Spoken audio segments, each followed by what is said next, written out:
Et si ta plus grande force, ce n'était pas tes muscles, mais ton mental?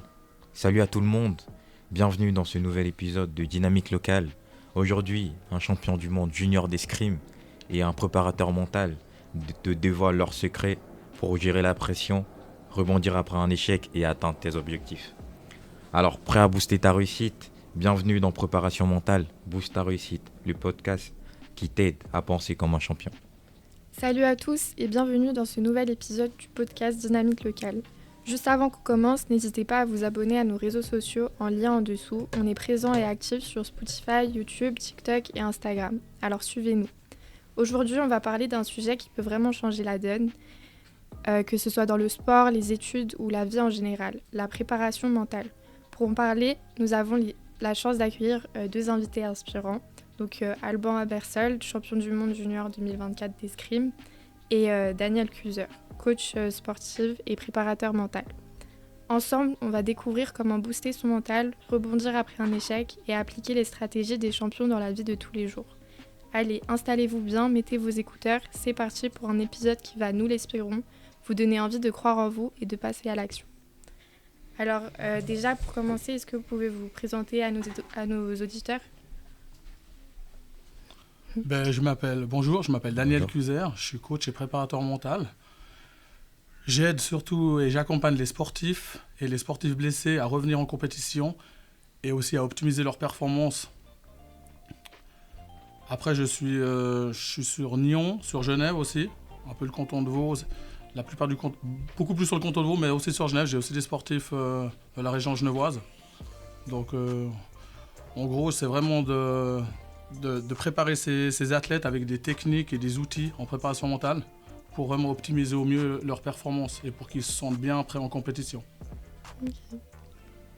Alors bonjour, je m'appelle Alban Abersold, je suis champion du monde d'escrime en 2024 et donc j'ai commencé l'escrime à l'âge de 7 ans et j'en pratique toujours actuellement, même si je suis blessé. Daniel, comment définirez-vous tout simplement la préparation mentale pour quelqu'un qui débute ? La préparation mentale, c'est un entraînement qui vise à développer les habiletés mentales, par exemple la confiance en soi, la gestion du stress ou la concentration, pour améliorer la performance dans une activité. Puis l'activité, ça peut être pour un sportif, c'est les compétitions, et pour un étudiant, par exemple, ce sera un examen. Et puis justement, comme j'ai dit avant, on utilise des outils, des techniques de préparation mentale pour optimiser leur performance au mieux.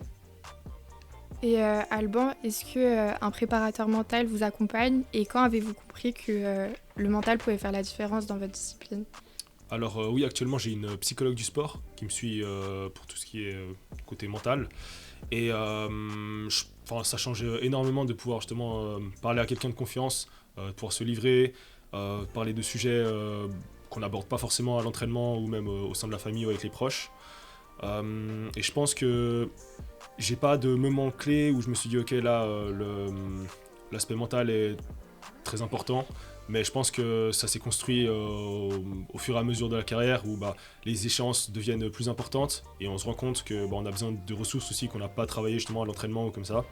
Et donc je dirais petit à petit, quand on passe au niveau international, il y a plus de stress aux compétitions, donc je pense que à ces moments-là, donc peut-être vers 17-18 ans je dirais. Et Daniel, quelles sont les erreurs les plus fréquentes que les jeunes sportifs font sur le plan mental ? Alors les erreurs que moi je vois un peu que les jeunes sportifs surtout ils font, c'est surtout par exemple sur la gestion des émotions. Ça peut arriver, je trouve que les jeunes ils sont de plus en plus frustrés et surtout quand ça va pas comme ils veulent. Donc ils s'énervent et du coup il y a un gros travail à faire avec les athlètes sur la gestion des émotions. Mais aussi, je vois aussi que les jeunes sportifs ils sont stressés avant les compétitions. Peut-être dû qu'ils se mettent eux-mêmes beaucoup de pression. Et aussi ils perdent leur confiance en eux aussi, beaucoup. Et puis il y a un aspect que j'ai beaucoup remarqué avec les sportifs que j'accompagne, c'est au niveau de la concentration. Je trouve les jeunes sportifs, ils ont plus de peine à se concentrer, vraiment, que ce soit sur 1 heure, 2 heures ou sur toute une compétition. Ils peuvent être distraits soit par leurs camarades, leurs coéquipiers ou même des pensées parasites qui leur viennent tout d'un coup. Du coup, il y a tout un travail à refaire avec les athlètes sur la focalisation sur eux-mêmes, la concentration. Et puis aussi sur la visualisation, j'ai eu beaucoup de jeunes athlètes qui avaient de la peine à visualiser même leurs propres gestes qu'ils font tous les jours à l'entraînement. le fait d'imaginer leurs gestes, leur activité. Il me dit chaque fois, ouais, j'arrive pas et tout, à me voir, à ressentir le mouvement un peu. Donc, puis dernière chose, je dirais aussi, j'ai même eu des sportifs d'élite qui se comparent un peu aux autres, que ce soit à leur adversaire ou à leur coéquipier, ou peut-être ils ont même des fois des idoles dans le sport, et du coup, ils se focalisent plus sur eux. Et puis du coup, moi et puis tous les préparateurs mentaux en général, on doit faire ce travail justement que les athlètes se focalisent déjà en priorité sur eux-mêmes déjà. Donc ça, c'est vraiment un peu le résumé, un peu de tout ce que je vois et j'observe des erreurs fréquentes des jeunes sportifs. Ouais. Et vous, vous en pensez quoi ? Je pense qu'il y a pas mal d'éléments dans lesquels je me suis retrouvé dans ce que Daniel nous a dit, ce que je vis aussi au quotidien. Et puis je pense que justement en voyant un coach mental ou alors une psychologue du sport, on peut justement mettre l'accent là où nous on va pas en tant qu'athlète forcément prendre le temps ou de juger l'importance en fait finalement de l'aspect mental, parce qu'on est tellement dans un rythme effréné avec les compètes, les entraînements, aussi peut-être des blessures, des choses comme ça. Donc je pense que c'est important de faire le point, parce que tous les éléments que Daniel a cités, je pense que des fois il y en a certains peut-être qui ont tous les éléments, peut-être il y en a certains qui en ont un seul, et je pense que c'est très important de pointer cet aspect-là et de travailler dessus. Et je dirais que en tant qu'athlète on passe, je pense, forcément. Après, peut-être il y a des gens qui justement s'en sortent plus ou moins bien, mais je pense qu'on passe clairement par ces étapes-là, ou aussi de remise en question, tout ça, et donc d'être suivi, je pense que c'est vraiment une chose très importante. Et selon vous, est-ce qu'on est fort mentalement ou est-ce qu'on le devient ? Je pense que peut-être il y a des aptitudes entre guillemets de base qui permettent de mieux gérer le stress, mais je pense que c'est avant tout l'expérience qui te forme et qui va t'apprendre à justement... la prochaine fois que tu vas rencontrer une étape ou une épreuve, tu vas pouvoir mieux y faire face parce que tu as du coup plus eu l'habitude. Donc je dirais que c'est vraiment une question d'expérience. Donc c'est vraiment selon ce que toi tu as vécu. Et je dirais pas que quelqu'un n'est forcément plus fort mentalement. Donc pour moi, on peut tous devenir entre guillemets forts par les expériences. Et Daniel, on dit souvent que le sport, c'est une école de vie. Concrètement, qu'est-ce qu'on y apprend ? On y apprend tout d'abord, on apprend à se connaître déjà tout d'abord, à connaître ses propres valeurs, à connaître son corps aussi. Puis aussi grâce au sport, que ce soit même moi quand j'effectuais encore mes activités sportives, on apprend à connaître ses limites, repousser ses limites, connaître vraiment que ce soit dans la souffrance, la douleur, ou même la limite dans les épreuves. C'est là où on apprend vraiment à mieux se connaître. Et après, je pourrais encore dire que grâce au sport, on apprend à respecter les autres, que ce soit ses entraîneurs, ses adversaires, ses coéquipiers même, surtout même. Et puis moi, ce qui m'a où j'ai le plus appris grâce au sport, c'est vraiment d'être plus rigoureux. Par exemple, le fait de ne pas lâcher quand j'avais des matchs au foot, ou même quand je fais du cyclisme, de jamais abandonner, même dans un col, quand c'est dur et tout ça. Et puis ça m'a beaucoup permis aussi pour plus tard, grâce à ça. Puis aussi, le sport aide aussi à se fixer des objectifs, des buts pour les compétitions. Et plus tard aussi, ça aide aussi quand on est dans la vie active. Et une dernière chose, peut-être quelque chose de tout bête, qu'on ne se rend pas toujours compte, mais grâce au sport, on apprend aussi à être à l'heure, que ce soit au rendez-vous, que ce soit le sportif, il doit être à l'heure à ses entraînements, il doit être à l'heure à ses compétitions. Et automatiquement, il apprend déjà à être à l'heure, puis du coup, ça va l'aider dans le monde du travail, pour être à l'heure à un entretien d'embauche, par exemple, et autres rendez-vous, quoi. Et Alban, en quoi le sport vous a aidé à mieux vous connaître ou à vous développer personnellement en dehors de vos compétitions ? Je dirais que on est tellement comme je l'ai dit avant, on est tellement dans un rythme qu'on est obligé de s'adapter nous. Et je pense que ça m'a appris déjà au niveau organisationnel, parce que on a aussi souvent l'école aussi à côté avec le sport, et donc on doit vraiment être très rigoureux, comme l'a dit Daniel, pour justement réussir à, entre guillemets, tout gérer, et dans cette gestion quand même arriver à chercher la performance, parce que c'est pour ça qu'on fait le sport. Donc je dirais que c'est à travers justement tout ce côté organisationnel que j'apprends aussi à me connaître, et puis en fait peut-être surtout dans les épreuves difficiles, où dans les épreuves difficiles et aussi dans les épreuves exceptionnelles qu'on vit, je pense, dans un peu les deux extrêmes, on apprend beaucoup sur nous. positivement ou bien négativement. Et je pense que moi, ce que j'ai appris, en tout cas, ce que j'ai le plus appris, c'est que je me remets beaucoup en question. Et je pense que c'est une faculté qui est positive, mais qui peut être aussi négative, parce que ça peut apporter aussi une phase de doute qui n'est pas forcément nécessaire à la performance. Mais je pense que moi, ça m'a appris beaucoup sur mon caractère, justement, quand je me remettais en question. Et puis aussi, justement, dans une période de blessure aussi, tu apprends à savoir aussi où sont tes limites du coup corporelles. En fait, tu apprends que ton corps, il peut lâcher à un moment, que c'est pas infini. Et donc, tu apprends aussi beaucoup à respecter ton corps et beaucoup de notions comme ça. Donc, je dirais que tout au long de la vie, je pense qu'on peut aussi apprendre ces choses en étant à l'école ou comme ça. Par exemple, on a une mauvaise note, comment se relever après une mauvaise note. Mais c'est vrai que moi, je pense que je l'ai plus vécu dans le sport, après par exemple une défaite. Et puis voilà. Et Daniel, est-ce qu'on peut parler de développement personnel, même si on n'est pas un sportif de haut niveau? Alors oui, bien sûr. Que ce soit un sportif amateur ou si je prends l'exemple du sportif qui va faire son jogging tous les dimanches, tout le monde peut se développer personnellement, à leur rythme bien sûr. C'est vrai qu'un sportif amateur, il va prendre le temps vraiment de se développer.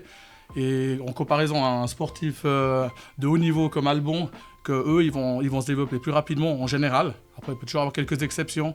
Mais après, si on peut aussi prendre dans l'exemple du monde du travail, que si je prends l'exemple d'un manager d'une grande entreprise ou un vendeur d'un magasin ou même des artistes, un peintre ou n'importe, tout le monde se développe. Mais par contre, à leur rythme, puis le but, que je dis toujours à mes athlètes, c'est de prendre son temps, de s'entraîner régulièrement et après, tout le monde peut progresser dans leur domaine. Et comment aideriez-vous un athlète à transformer la peur ou la pression en énergie positive? Alors ça, c'est aussi, tout d'abord, j'aime bien dire aussi aux sportifs que j'accompagne, c'est que la peur, c'est leur carburant vraiment qui va les aider à performer, à optimiser leur performance dans leur compétition, quand il y aura le plus de pression possible. Et puis justement, cette peur, moi je dis toujours aussi à mes athlètes, c'est vraiment que c'est quelque chose de positif. Il faut que c'est vraiment pas quelque chose que ça leur pèse. Et justement qu'avec cette peur, justement, ça va leur aider, les accompagner en étant positif en plus, de mieux gérer la pression dans les moments où c'est vraiment tendu. Et puis justement, moi je transforme cette peur que pour vous ou pour d'autres, au début elle est négative, et je la transforme en quelque chose de positif. Et puis ça, le but, c'est vraiment que cette peur, c'est un allié, comme je dis, c'est un carburant. C'est un allié, puis ça aide justement l'athlète à mieux performer. Mais après, il y a aussi, on utilise bien sûr des techniques en préparation mentale, comme par exemple, on utilise des techniques de respiration, comme la cohérence cardiaque, qui est très très bien. Aussi des techniques de relaxation, comme la relaxation de Schultz ou celle de Jacobson. Il y a la méditation de pleine conscience, qui est excellent aussi pour bien gérer le stress et la peur. Il y a des techniques aussi de visualisation, d'imagerie mentale. Et encore, quand j'accompagne mes athlètes, j'aime bien aussi, avec l'athlète, qu'on instaure des routines de performance pour qu'ils soient bien à l'aise avant leur compétition.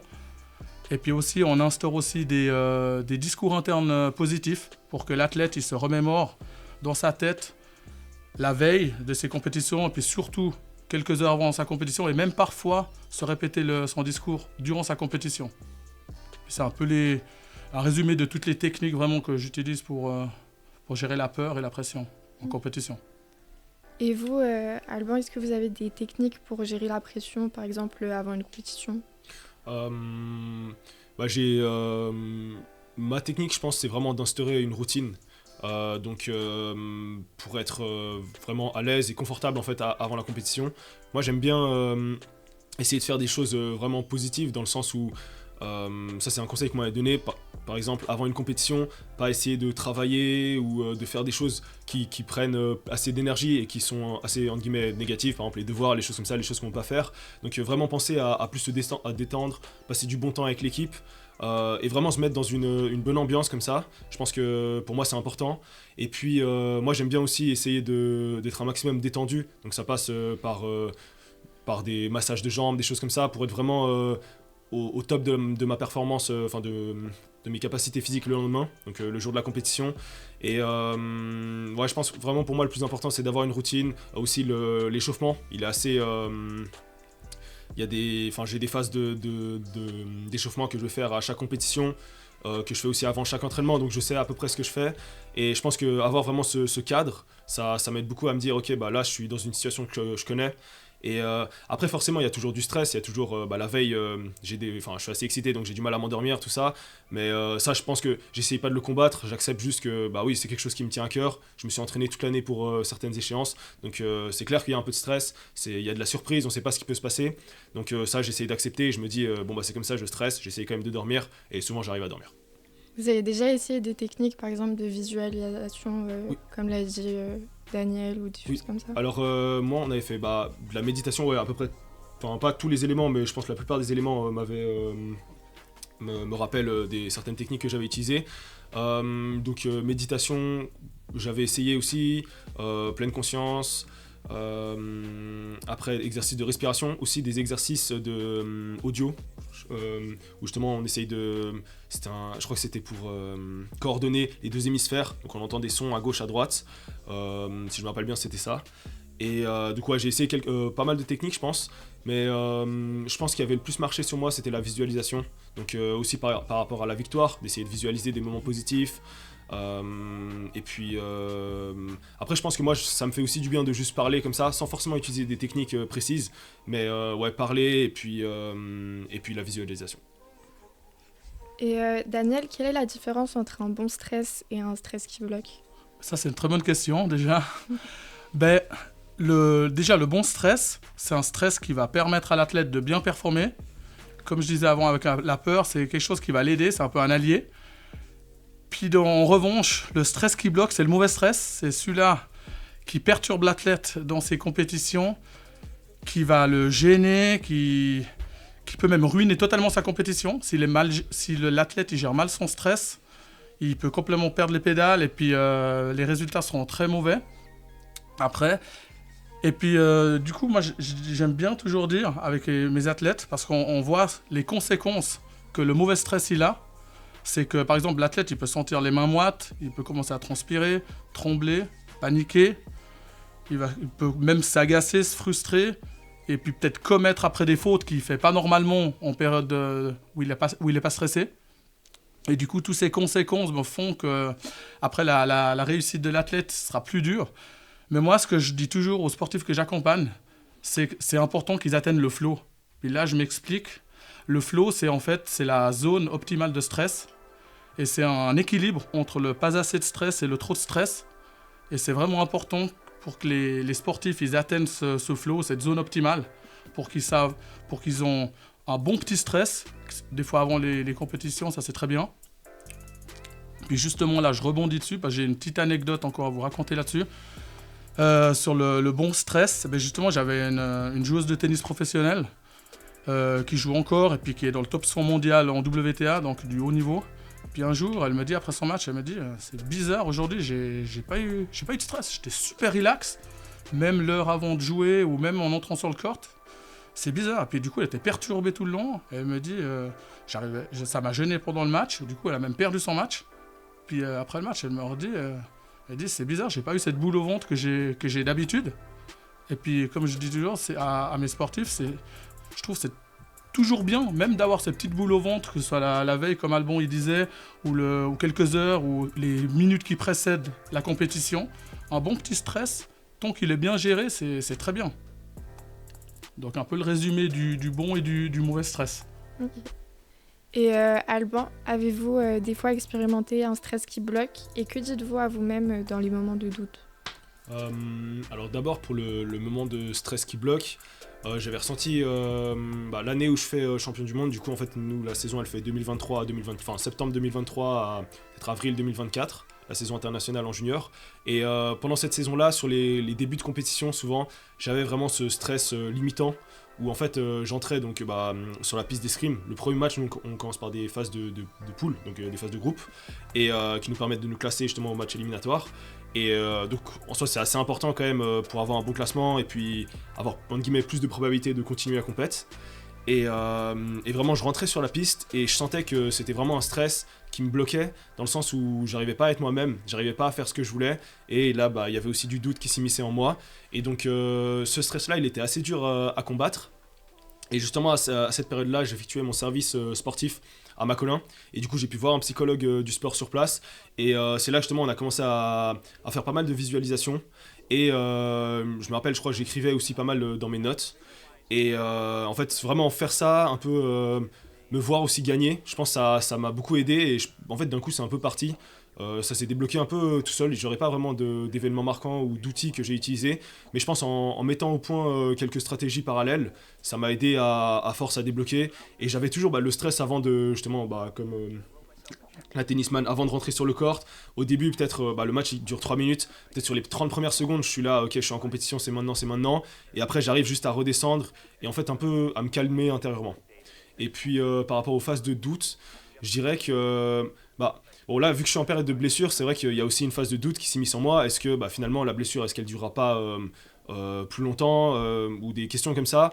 Mais je pense que moi, j'ai vraiment la passion pour l'escrime. Et avant, mes objectifs, ils étaient vraiment sportifs, où je me dis, ok, là, j'aimerais aller au JO en 2028, j'aimerais faire ci, j'aimerais faire ça. Mais maintenant, c'est vraiment plus, j'aimerais juste reprendre l'escrime. Et donc maintenant, je me focalise sur cet objectif. Et j'espère que ça passe. Et moi, je sais que je suis prêt à tout faire pour que ça passe. Et donc, on verra bien. Et est-ce que cette blessure, elle influence l'estime de vous-même ? Je pense que clairement, je pense que là ça va bien, mais c'est clair que c'est vraiment en fait quand à cause d'une blessure en fait ça crée vraiment une scission, je sais plus comment on dit, enfin une coupure nette avec tout l'aspect social qu'on a déjà avec l'escrime. Enfin déjà bien sûr t'as la perte de la passion, t'as plus trop tes repères. Moi j'ai fait un an de musculation. C'est vrai que au bout d'un moment j'en ai un peu marre parce que moi c'est pas pour ça que je fais du sport de haut niveau. Oui, je sais que la musculation ça fait partie du processus donc je le fais, mais en fait t'as pas vraiment la motivation, t'as pas la récompense derrière qui est de performer à l'escrime. Donc c'est vrai que ça déstabilise pas mal. Et puis aussi au niveau social en fait parce que t'as tous tes coéquipiers d'entraînement avec qui tu vas à Lausanne, en Valais pour t'entraîner presque tous les jours. Et en fait tout d'un coup tu les vois plus. Et donc c'est vrai que tu te sens assez, moi je me sens assez isolé. Je me souviens qu'il y a un moment où je me suis aussi pas mal renfermé sur moi-même. Je pense que c'était pas forcément la chose à faire, mais je l'ai fait un peu inconsciemment. Et donc je pense pas forcément sur l'estime de moi, parce que je pense que j'arrive à m'identifier, même si c'est un peu dur, j'arrive à m'identifier autrement que par le fait que je suis sportif d'élite. Surtout que là, j'ai pas le choix. Mais je dirais plus, en tout cas ça m'a beaucoup impacté et ça m'impacte toujours mentalement, mais pas forcément l'estime de moi. Et Daniel, quelle technique simple un jeune peut utiliser pour rebondir après un échec, que ce soit dans le sport ou même dans un examen ? Tout d'abord, moi j'aime bien dire une chose. Pour moi, la base, c'est ce qui est le plus important, c'est l'acceptation, comme Albon nous avait dit avant. Une fois que le jeune il a déjà accepté son échec, ses erreurs, c'est déjà un premier pas de fait. Après, il faut aussi que le jeune se pose les bonnes questions. Par exemple, qu'est-ce qui n'a pas marché ? Qu'est-ce qui n'a pas fonctionné ? Quelles fautes j'ai commises et pourquoi aussi je les ai commises, ces fautes. Une fois qu'il aura accepté, puis il s'est posé les bonnes questions, il a déjà le gros du travail de fait. Après, le jeune, il peut commencer à se rentraîner, que ce soit un sportif, il va reprendre ses entraînements. L'étudiant, lui, il va réviser ses cours, il va relire ses cours. Et au fil des jours après, ils reprennent confiance en eux déjà, avec ça. Mais après, on a aussi bien sûr des techniques en préparation mentale, des techniques de visualisation comme Albon en a parlé, où c'est super bien pour retrouver la confiance après un échec. Et c'est aussi bien la visualisation pour par exemple des sportifs qui sont anxieux, qui doutent un peu d'eux, et avec l'imagerie mentale, ça aide énormément. Après, on a aussi des techniques de concentration qui aident, des techniques un peu d'activation, se réactiver des fois avant les grosses épreuves, et des techniques de relaxation aussi, qui permettent aussi énormément à bien gérer ces échecs. Et puis, une dernière chose, vu que Albon parlait justement de son retour de blessure et de sa période de rééducation, ben moi justement, vu que je suis aussi assez expert maintenant pour suivre les athlètes blessés, ben moi j'ai préparé un protocole sur 4 étapes, vraiment sur 4 phases distinctes de la rééducation, où sur une première phase, c'est vraiment une phase initiale où le sportif, par exemple s'il est blessé au genou, il ne pourra pas utiliser ses jambes et puis faire ses entraînements comme d'habitude. Du coup, on fixe des micro-objectifs chaque jour, ça c'est super important. Et puis on commence à faire des travaux mentaux sur la visualisation. Puis après, il y a cette deuxième et troisième phase qui sont plus sur la reconstruction sportive. La première, elle est purement sportive. C'est par exemple gentiment reprendre, remarcher peut-être si il est blessé à la jambe, au genou ou des choses qu'il ne va pas faire à l'entraînement. Et la deuxième phase de reconstruction, ce sera plus basé sur les choses qu'il a l'habitude de faire. L'athlète va reprendre l'entraînement avec son équipe. Et après, la quatrième phase, c'est vraiment la phase de préparation de la compétition où on va peaufiner tous les derniers petits détails pour que l'athlète se sente le plus à l'aise le jour où il va reprendre la compétition. Donc ça, c'est vraiment un peu le résumé de tout ce que j'aiderais ou j'accompagnerais les athlètes ou les gens qui ont pour rebondir après un échec. Je veux dire. Et Alban, si vous deviez donner une recette de champion pour rester motivé au quotidien, ça serait quoi ? Je pense que ce qui est important, et moi je l'ai vécu justement aussi avec cette blessure, c'est de ne pas perdre de vue en fait l'objectif. C'est en fait un peu pour moi le moteur de la motivation. Par exemple, quelqu'un qui commence, je sais pas, à l'université, qui a des mauvaises notes, si je pense cette personne a en tête la profession de rêve qu'il voudrait avoir, je pense que ça, déjà c'est un grand chemin parce que tu sais où tu veux aller. Et après, il suffit juste de trouver un peu les techniques. Donc je pense pas mal des techniques que Daniel nous a citées. Visualisation. Après, surtout, remise en question. Pour moi, ça, c'est le plus important, vraiment. C'est vraiment de se dire, qu'est-ce que j'ai fait de faux ? Qu'est-ce que je pourrais refaire ? Et puis, pour moi, c'est comme ça qu'on avance. Donc, en vrai, pour moi, la recette, c'est vraiment de toujours être capable de se remettre en question, d'être aussi à l'écoute, parce que je pense qu'il y a des gens autour de nous qui ont beaucoup d'expérience, et ça nous profite. Enfin, c'est vrai que des fois, c'est dur de demander conseil. C'est pas forcément facile aussi de trouver les bonnes personnes vers qui s'adresser, mais je pense que c'est important d'être à l'écoute autour de nous et d'être prêt aussi à se remettre en question, et puis et pour moi ça fait déjà énormément de travail. Okay. Et Daniel, on a vu avant, vous nous avez parlé de technique ou de préparation pour le mental. Est-ce qu'on peut être transposé dans la vie quotidienne ou pas du tout ? Oui, bien sûr, bien sûr.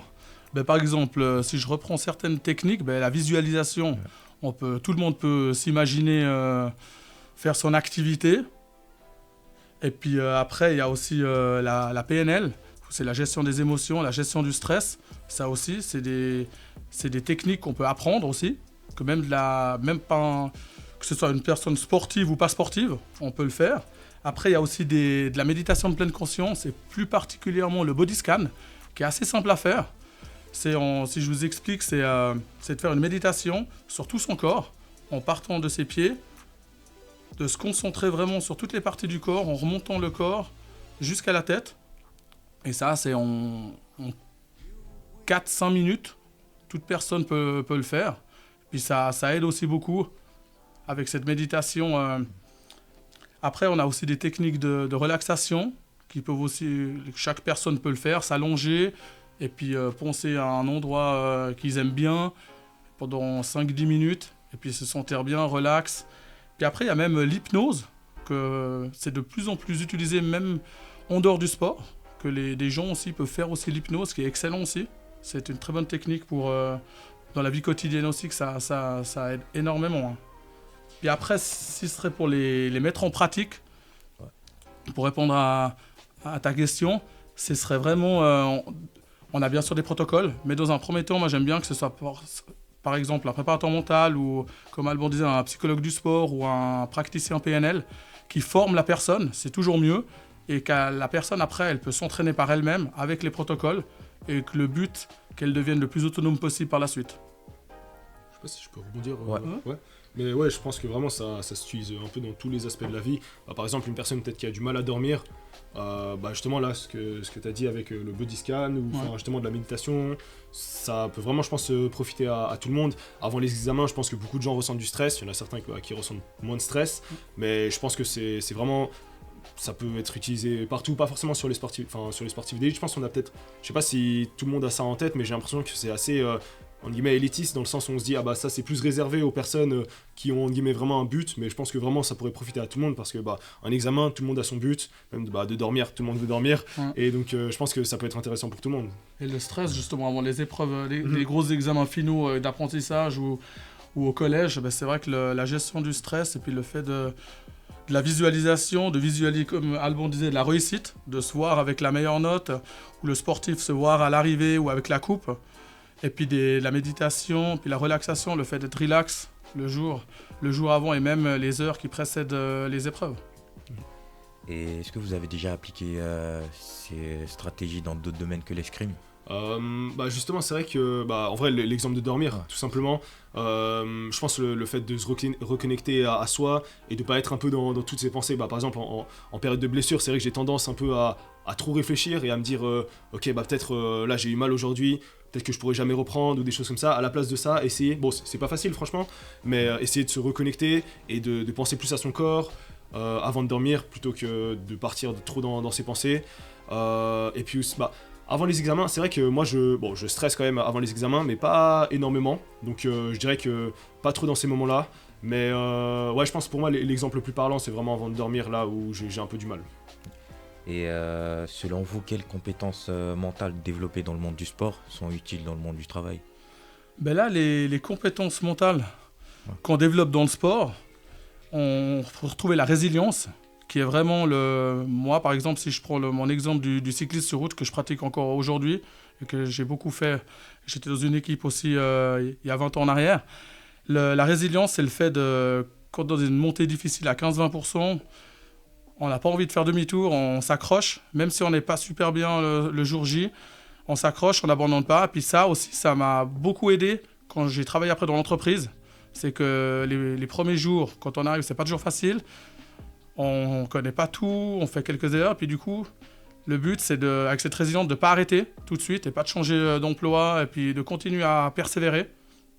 Et ça, c'est déjà une des compétences que je noterai. Une deuxième, ce sera la concentration, qui est super important aussi dans le monde du travail. Et la confiance en soi, le fait de toujours croire en soi, en ses capacités, que ce soit dans le sport ou dans le monde du travail, c'est primordial. Il y a également la motivation, par exemple, d'aller tous les matins, de se motiver pour aller travailler. Et puis pareil dans le sport, quand on va aller s'entraîner, c'est pas toujours, on n'a pas 365 jours envie de le faire, mais cette motivation, avec le sport, ça aide aussi dans le monde du travail. Et puis je dirais encore, en parlant de motivation, plus particulièrement la fixation de buts et d'objectifs que chaque athlète font, mais dans le monde du travail. Les employés dans une entreprise, ils ont aussi leurs objectifs semestriels, annuels, et également après la gestion du stress, bien sûr, parce que là, il y a des émotions pour les managers des grandes entreprises, il y a énormément de stress. Comme Alban disait, je ne suis pas sûr qu'ils dorment toujours bien les veilles de discours ou en fin d'année quand c'est tendu. Donc tout ça, on retrouve dans le sport et dans le monde du travail. Et Alban, pouvez-vous nous raconter un moment où votre mental vous a permis de gagner un match que vous pensiez déjà perdu ? Je pense comme ça, là, je penserais au championnat du monde là en avril 2024. En fait, vraiment, j'ai commencé la compétition et je pense que j'étais un peu dans ce dont tu as parlé, le flow. En fait, j'ai vraiment, c'était la première fois que je ressentais ça, donc dans la phase de groupe. Je prends le champion du monde en titre, donc de l'année précédente. Et donc c'était un match en 5 en soi, même si je le perdais, je pouvais quand même passer, c'était pas trop grave.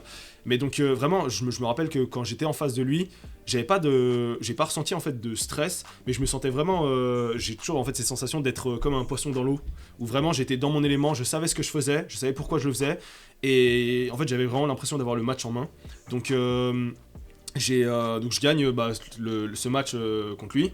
En vrai, pour moi, en fait, je pense que j'étais pas prédestiné à devenir champion du monde. Je faisais franchement ma pire saison internationale, mais j'avais quand même réussi à me qualifier au championnat du monde. Donc avant ça, on a eu 4 coupes du monde qui permettent justement à l'athlète de se qualifier au championnat du monde et championnat d'Europe. Au championnat d'Europe, j'ai pas fait une performance dont j'étais satisfait. Et donc j'arrive au championnat du monde qui sont un mois après, j'avais toujours le problème au coude, j'avais aussi un problème de tendinite au poignet, donc franchement j'étais pas prédestiné à le faire. Mais je dirais que en amont, on avait aussi bien travaillé avec mon coach et il m'avait bien mis en confiance. Donc je pense là déjà, le facteur qui était important, c'était que j'étais bien en confiance déjà avant de commencer la compète. Et justement, j'avais réussi aussi à instaurer un peu une routine de bonne ambiance. On avait eu un stage avant, on avait bien travaillé, mais en même temps, on avait passé des bons moments ensemble, tous avec l'équipe. Et puis après, en fait, le champion du monde en titre, je le reprends en tableau de 32, donc quand il reste 32 personnes. Et là aussi, je le bats. Et donc ça, c'était un peu aussi la surprise, justement. Et je pense que le moment où mon mental, il m'a beaucoup aidé, tout au long de la compétition, bien sûr, mais c'était vraiment les dernières touches de la finale. Donc là, il y avait 14-13 pour l'adversaire, donc le match il va en 15. Donc on est en finale de championnat du monde. C'est un peu la touche qui permet à la personne d'être vice ou champion du monde, donc il y a beaucoup de pression. Mais j'avais mon coach derrière qui m'a vraiment donné, en guillemets, une chose à faire, c'était en gros de prendre la décision. Et moi, dans ma tête, je me suis concentré sur ça, je me suis dit, il faut que je prenne une décision. Et donc j'ai réussi à remonter et finalement à mettre la dernière touche aussi. Mais je pense que tout au long de la compétition, il y a eu plusieurs facteurs mentaux qui m'ont aidé. Mais je dirais que peut-être sur la finale, c'était vraiment le fait de se concentrer sur un élément. Et puis de réussir, en fait, d'avoir réussi à mettre vraiment tout un environnement qui me permettait d'aller chercher cette performance. Si je peux juste rebondir, désolé. Mais c'est vrai que c'est super intéressant ce qu'Albon raconte. Mais c'est vrai que beaucoup est sur la confiance. Il dit qu'il était super confiant. Et puis moi, je trouve le plus important de ce qu'il a dit, Alban, c'est le jour de la finale, de la dernière touche, c'est qu'il savait quoi faire. Il n'a pas hésité. Et du coup, il était sûr de lui. Puis je pense que c'est ça qui a aussi fait la différence. Après, c'est tout le mental et la préparation qu'il a fait les semaines avant, bien sûr. Mais cette dernière touche, c'est vraiment super intéressant ce que tu as dit. Et vous, Daniel, pendant plus de 20 ans, vous avez pratiqué un sport à un niveau compétitif, le football, le cyclisme aussi. Et est-ce que ces expériences sportives vous ont aidé à atteindre vos objectifs professionnels, par exemple, pour créer votre entreprise et votre site internet qu'on a vu avant? Oui, bien sûr. Moi, je dis toujours, le sport, il forge l'homme. Ouais. Et puis là, si je sortirais 4 éléments qui m'ont vraiment aidé, grâce au sport, à atteindre après mes objectifs professionnels et à créer mon entreprise, c'est d'abord la résilience, j'en ai parlé avant. Ouais. Moi, ça m'a beaucoup aidé, que ce soit avec le foot ou le cyclisme aussi. Le fait de jamais lâcher, de jamais abandonner, de continuer à y croire. Et puis ça, quand j'ai créé mon entreprise, c'est vrai que les premières semaines ne sont pas faciles. On n'a pas les résultats qu'on veut toujours. Les clients ne sont pas tout de suite là non plus. Du coup, il y a toute cette période où il faut s'accrocher. Mais c'est vraiment la résilience, de toujours croire en son projet, en son rêve, que ce soit en sport ou même dans le monde de l'entreprise, du travail. Et puis ça m'a énormément aidé. Le deuxième point, ce serait plus sur la patience. Le fait d'être patient, d'accepter déjà ses erreurs ou les choses qui ne vont pas, de se reconstruire tranquillement, de prendre son temps. Je dis toujours aussi à mes sportifs, c'est important de semer de semer des petites graines par-ci par-là, de pas tout de suite les récolter, prendre le temps de se reconstruire au fil du temps. Les résultats après ils viendront. Donc ça c'est le sport aussi, d'apprendre aussi des défaites aussi, d'être patient. C'est que les résultats on perd dans le sport, mais après avec le travail on voit aussi que les objectifs peuvent être atteints aussi. Donc c'est important d'être patient aussi dans le monde du travail. Et puis si je dirais comme troisième point, c'est la passion.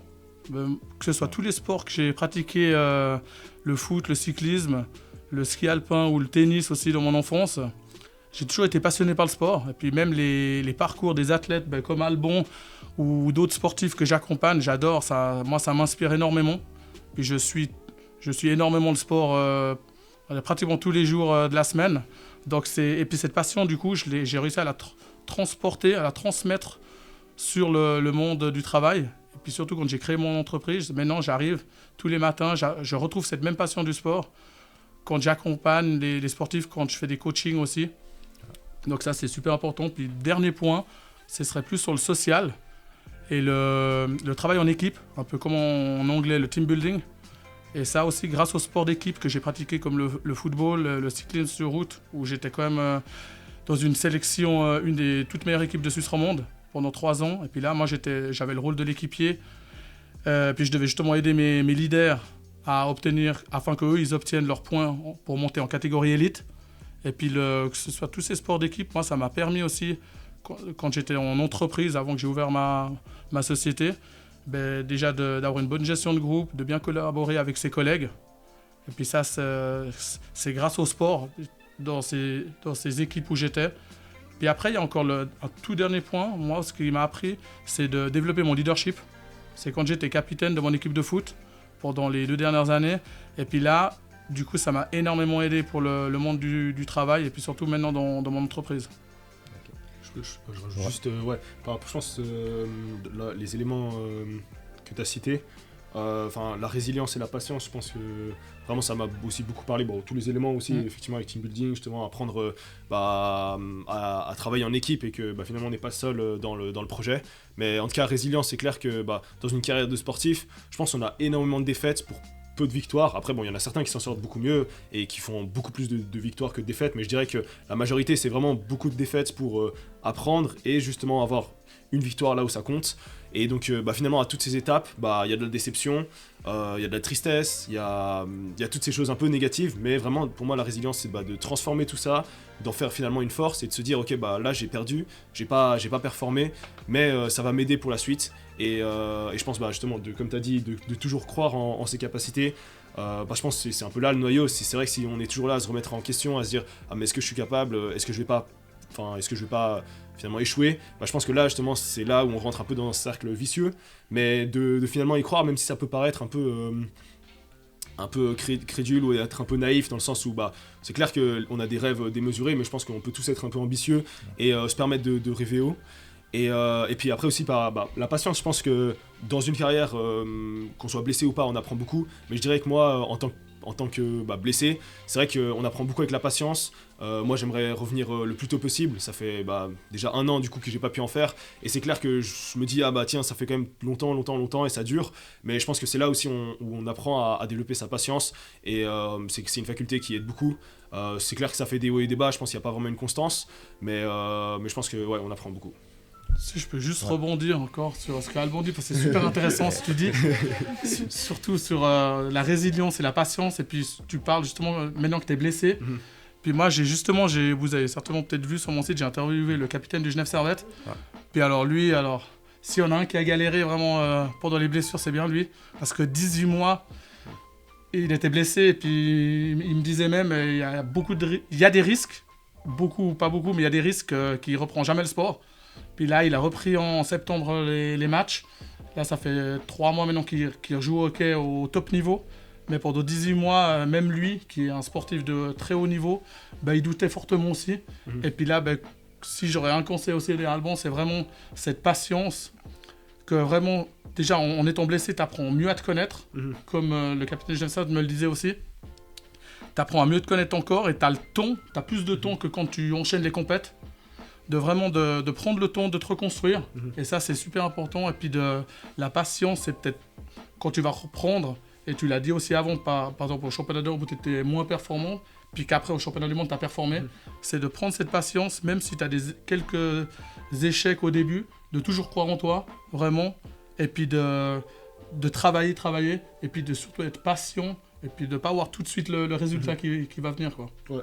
Non, merci. Je pense que c'est vrai que maintenant, du coup, il y a plus le rythme, en fait. On a plus, bien sûr, il y a l'échéance de revenir, mais c'est vrai on ne sait pas quand est-ce qu'on va revenir exactement. Ouais.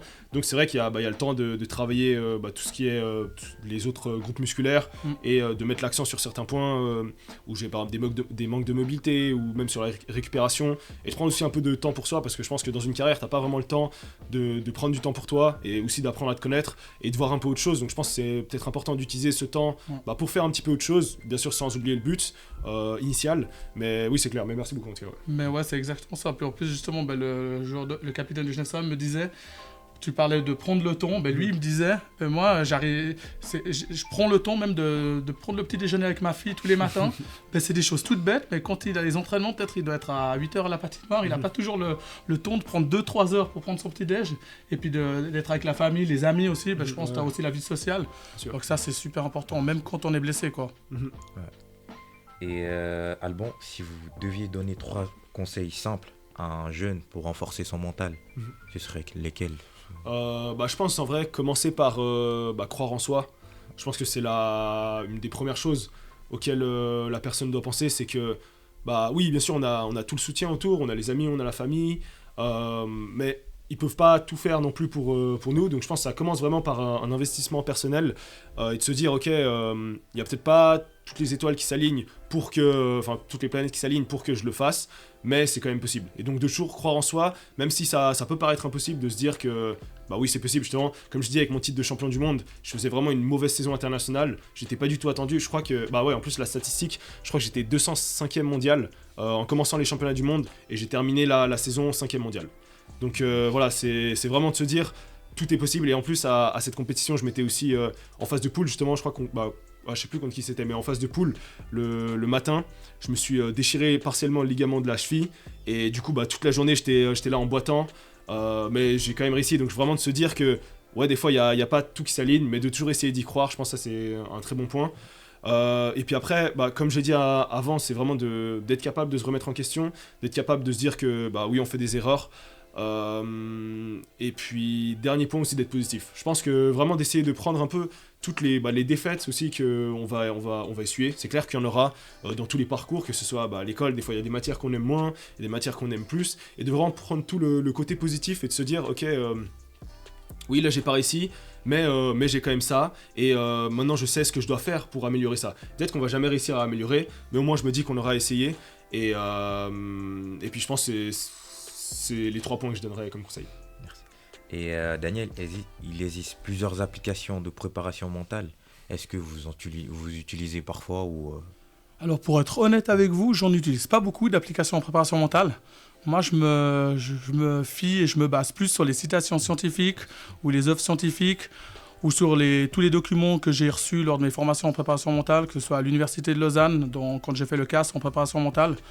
Tous ces documents, j'utilise, je les revois. Et puis même dans les autres formations que j'ai fait en préparation mentale, et même tous les documents que j'utilise encore maintenant, je suis en train de faire une formation, c'est en imagerie mentale, en visualisation encore pour m'améliorer encore. Et puis, par contre, j'utilise quand même certaines applications, mais plus pour faire de la méditation. Par exemple, l'application s'appelle Le Petit Bambou. C'est super simple, même des personnes qui font pas du sport peuvent l'utiliser, c'est très bien expliqué et tout. Donc celle-là, j'utilise aussi de temps en temps, même avec mes sportifs, que je recommande des fois. Après, il y a aussi une application qui s'appelle Wingwave. C'est une musique Wingwave que moi j'utilise énormément lors de mes compétitions, ou que ce soit avant mes challenges à vélo aussi. C'est surtout cette musique, en fait, quand on l'écoute, il n'y a pas énormément de musique, c'est des petits bruits, mais en fait, ça fait travailler le cerveau. Et ça aide énormément pour la concentration, pour la gestion des émotions aussi. C'est vraiment pour la PNL, elle est utilisée. Et puis moi, je l'utilise aussi quand je fais ma visualisation, quand je m'imagine faire mon parcours à vélo, quand j'arrive au sommet d'école, et puis je me vois à l'arrivée de la course aussi, quand je fais encore des compètes des cyclosportives, encore comme cette année j'en ai fait. Et puis cette musique, d'un côté, elle me relaxe. Et puis vu qu'elle fait toujours travailler le cerveau, et ça dure quand même 7-8 minutes, donc c'est super bien à recommander aussi, que je recommande à certains de mes sportifs aussi. Et puis après, ce que j'en pense, ces applications, pour répondre à ta question, c'est qu'il y a toujours des bonnes applications, il y en a des qui sont un peu moins bonnes, ça c'est sûr. Après, le plus important, c'est qu'on sélectionne les bonnes applications, les plus fiables. Puis après, c'est libre à chacun d'utiliser l'application qu'il préfère. Et vous avez des applications que vous utilisez souvent ou... Alors moi justement, Petit Bambou j'ai utilisé.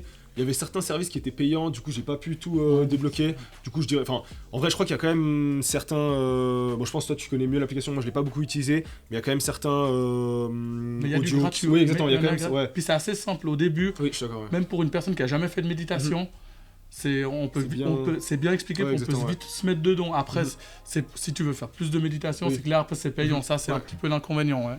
Et puis, c'est pas la seule application. Hein. Ouais, parce que j'avais entendu peut-être Headspace, je sais pas si tu connais. J'ai déjà entendu, mais j'ai jamais utilisé avant. Je crois que, si je dis pas, j'ai pas envie de dire de bêtises, mais je crois que c'était payant aussi. Donc en vrai, il y a pas mal de payants. Après, je sais pas aussi, je crois qu'il y a aussi des courtes vidéos sur YouTube comme ça qui sont gratuites. Moi, vu que je fais pas, enfin, moi j'avais fait plus de la méditation pleine conscience, je pense. En gros, c'était avec ma psychologue du sport qui me faisait un vocal. Et puis moi, du coup, je me concentrais, justement dans le cadre de ma blessure, de se concentrer sur le coude et de voir un peu ce que je ressens à travers le coude après un entraînement, est-ce que ça a été douloureux, etc. Je pense pour essayer de plus écouter son corps. Mais du coup, moi, j'ai pas vraiment utilisé d'application. Mais là, tu as parlé de la méthode Wingwave, je crois. Ouais. Mais c'est pas aussi quelque chose avec les yeux. Je sais pas si. Alors oui, C'est aussi. oui, Okay, c'est aussi. ouais, okay. T'as entièrement raison. C'est Ok, aussi ouais. avec les yeux, Ok. parce que là, moi, je parlais juste de la musique. Oui. Mais après, il y a vraiment la méthode, c'est de la PNL. C'est vraiment pour Ok. gérer les émotions et le stress. Mhm. Mais après, il y a toute une méthode où on prend par exemple la main de la personne, le doigt, Mhm. et puis on se met carrément à la personne. Et du coup, il y a tout le travail après des yeux Ok. qui se travaillent, puis tout le cerveau travaille. Et puis on arrive, en parlant à la personne, on arrive justement à sentir déjà la personne. Et puis on lui pose des questions, comme ça s'est passé dans ta vie. Et souvent, c'est pour remettre des choses en place quand on a eu des tensions ou des problèmes émotionnels, des frustrations. Des fois, des frustrations, on peut retourner à 20-30 ans en arrière. Ça peut être quelque chose qui s'est mal passé à l'enfance. Et puis du coup, on est en contact avec la personne. Et puis les yeux suivent, le cerveau, tout suit. Donc c'est une méthode super intéressante. Ok. Pas toujours facile, mais c'est super intéressant. Puis c'est vrai que je l'utilise aussi certaines fois aussi avec les sportifs de haut niveau. Donc c'est vraiment très très bien ça. Et merci à vous deux d'avoir partagé Merci à vous. votre expérience et Merci. vos conseils. Donc ce qu'on retient aujourd'hui, c'est que le mental, c'est un vrai muscle. Il se travaille, s'entraîne et se renforce jour après jour. Que ce soit sur une piste d'escrime, une classe ou face à un défi personnel, la clé c'est d'apprendre à se connaître, à se faire confiance et à persévérer. On a vu qu'il n'y a pas de secret magique. La réussite, c'est un mélange de travail, de patience et surtout un bon état d'esprit. Alors à tous ceux qui nous écoutent, commencez petit, mettez place vos propres routines mentales et souvenez-vous que chaque échec est une étape vers la réussite. Merci encore à Alban et Daniel pour cet échange inspirant. Si cet épisode t'a plu, partage-le à quelqu'un qui en a besoin d'un petit boost mental. N'oublie pas de t'abonner à nos pages TikTok, YouTube, Spotify et Instagram. Dynamique locale entre passion et formation. On explore les sujets qui nous parlent. Partage tes impressions, laisse un avis et surtout, reste connecté pour le prochain épisode. C'était Dynamique locale. Ciao. Yeah, I would visualize. This is when you were broke and poor. Right, having directors interested in me and people that I respected saying, I like your work or